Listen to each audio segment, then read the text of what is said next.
তাহলে ইবলিস এই মুহূর্তে বিপদে পড়েছে।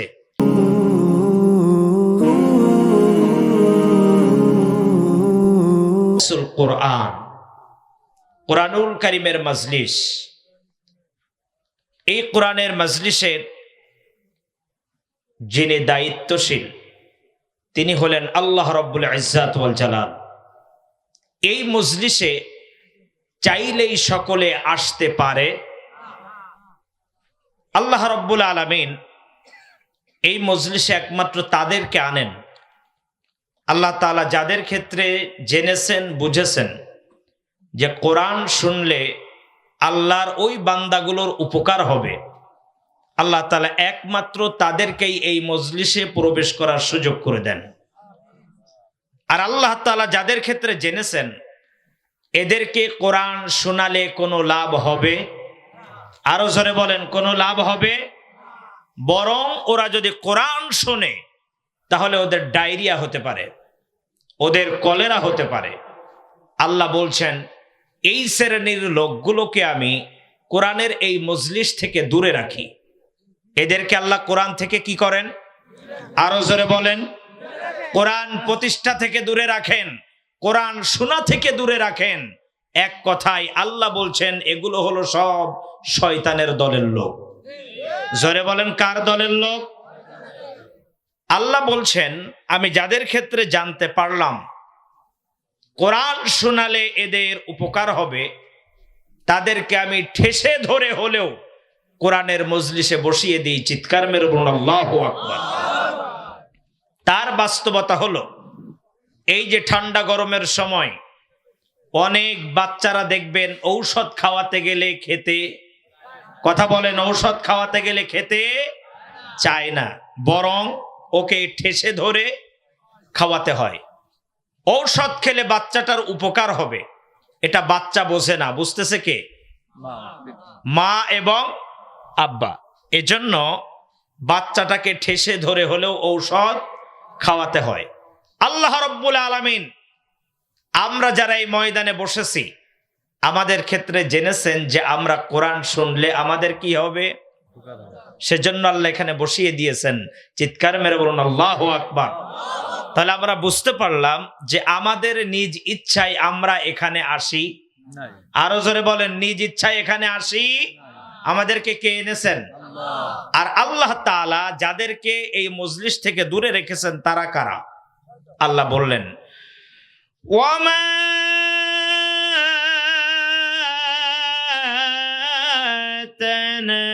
তানাজ্জালাত বিহি শায়াতিন।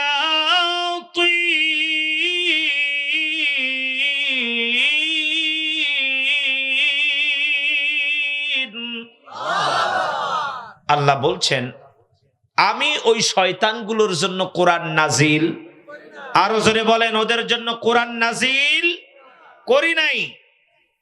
আমি কোরআন নাজিল করেছি যাদের ক্ষেত্রে বুঝেছি কোরআন শুনলে তাদের উপকার হবে, আমি তাদের জন্য কোরআন নাজিল করেছি। চিৎকার বের বলুন আল্লাহু আকবার। তাহলে এই আয়াত দ্বারা প্রমাণিত হয় আমরা এখানে যারা উপস্থিত হয়েছি আল্লাহ আমাদের কল্যাণ চেয়েছেন, আর শয়তানের অন্তর্ভুক্ত দলভুক্ত আমরা নই। জোরে বলুন ঠিক না বেঠিক? আল্লাহ বলছেন ওদেরকে এই মজলিসে আমি ঢুকতেও দেব না, আর বাহিরে থাকলে ওখান থেকে দূরে সরিয়ে দেব, এখানে ঢুকতে দেব না। কেন দেব না? এটাও আল্লাহ বললেন ইন্নাহুম আনিস সামঈ লামাযুলুন। ওদেরকে আমি এই কোরআন শোনা থেকে বিরত রাখবো, এখানে উপস্থিত থাকলেও এদেরকে বের করে দেব, বাইরে থাকলে দূরে সরিয়ে দেব। ঘোষণা কার? আরো জোরে বলতে হবে কার? প্রিয় দিনী ভাইয়েরা, আল্লাহ ওদেরকে শোনাবেন না কেন? আল্লাহ জানতে পেরেছেন যে ওদেরকে শোনালে কোনো লাভ, আরো জোরে বলেন শোনালে কোনো লাভ, এক নম্বরে লাভ হবে না, আর এখানে থাকলে আল্লাহ বের করে দেবেন। এজন্যই এখানে যদি ওরা বসা থাকে নিজেরা তো কোরআন শুনবেই না, অন্য কেউ শুনতে দিবে, আরো জোরে বলেন শুনতে দিবে। এজন্য আল্লাহ বলছেন এই মজলিসে যদি ওরা থাকে ওদেরকে আমি কি করব? বের করে দেব। আর যারা বেরিয়ে যাবে, আল্লাহর এই কোরআনের ভাষা অনুযায়ী বুঝতে হবে এগুলো সব কার দলের লোক। আরো জোরে বলেন, কার দলের লোক? আমি আলোচনা লম্বা চওড়া করব না। তাহলে আপনারা যারা এই ময়দান ছেড়ে আমার আলোচনা শেষ হওয়ার আগে উঠবেন, চলে যাবেন, ওঠার আগে একটু হিসেব করবেন। আমরা যাকে দেখবো উঠে চলে যাচ্ছে, বসবো ওটা শয়তানের দলের লোক। কথা বলেন না কেন? যে উঠে চলে যাবে বুঝতে হবে ওটাই কোরআনের সমাজ চাই না। জোরে বলুন ঠিক কিনা? তবে ইস্তেনজায় যদি কারো চাপ দেয়, উঠবেন। আমার হাতে বাম সাইডে এখানে ইস্তেনজার জায়গা আছে, ওখানে সারবেন, জায়গায় এসে বসবেন। যদি না আসেন, হয়তো মনে করবেন হুজুর আপনি তা দেখতে পাবেন না, আমি দেখব না। ওয়াকুল্লা ইনসানিন আলজামনাহু তাইরাহু ফি উনুকি, একজনের ক্যামেরায় ধরা পড়বে, তিনি কে? আরো চিৎকার মেরে বলতে হবে, তিনি কে? সম্মানিত দিনী ভাইয়েরা, আমি আলোচনার সূচনায় এই মুহূর্তে আপনাদের কাছে প্রশ্ন করতে চাই, ইবলিস এখন কোথায় আছে? ইবলিস এখন কোথায় আছে বলতে পারবেন? ইবলিসের কাজ কিন্তু এখন বাহিরে না, ইবলিসের কাজ হলো এখানে। কারণ এখানে আমরা কোরআন শুনবো, আমাদের ঈমান বৃদ্ধি হবে। এই ঘোষণা কার? আরো জোরে বলতে হবে, ঘোষণা কার? আল্লাহ তাআলা।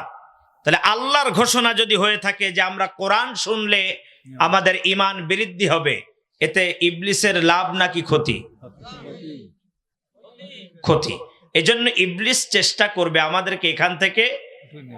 আচ্ছা, এখানে কেউ কি আছেন ইবলিসের খালাতো ভাই, মামাতো ভাই, চাচাতো ভাই? এরম কেউ আছেন নাকি? কে কে আছেন হাত তোলেন তো। একজনও নাই। ভাই বিপদে পড়লে ভাইয়ের কাছে আশ্রয় চায়। ভাই বিপদে পড়লে, কথা বলেন, কথা বলেন, ভাই বিপদে পড়লে কার কাছে আশ্রয় চায়? ভাইয়ের কাছে আশ্রয় চায়। তাহলে ইবলিস এই মুহূর্তে বিপদে পড়েছে, আশ্রয় চাইবে কাদের কাছে? ইবলিসের ভাইয়ের কাছে। আচ্ছা, ইবলিসকে যেহেতু আমরা জায়গা দিব না, সেহেতু যার যার সামনের যে ফাঁকা জায়গা, এটা পূর্ণ করে একটু সামনের দিকে এগিয়ে আসতে হবে। মাত্র 1 থেকে আধা মিনিটের ভিতরে একটু এগিয়ে আসেন। ছড়ানো ছিটানো অবস্থায় থাকলে চলবে না, এগিয়ে আসতে হবে। এই সুযোগে ইবলিসের দলের অনেক লোকরা পেছন থেকে ভেগে যাবে। যে যে ভাগবে না, বসবো শেষে কোরআনের কর্মী। আর যারা ভেগে যাবে আমরা এখনই দেখে রাখবো তাদেরকে। কারো সামনে ফাঁকা থাকলে চলবে না, এগিয়ে আসতে হবে।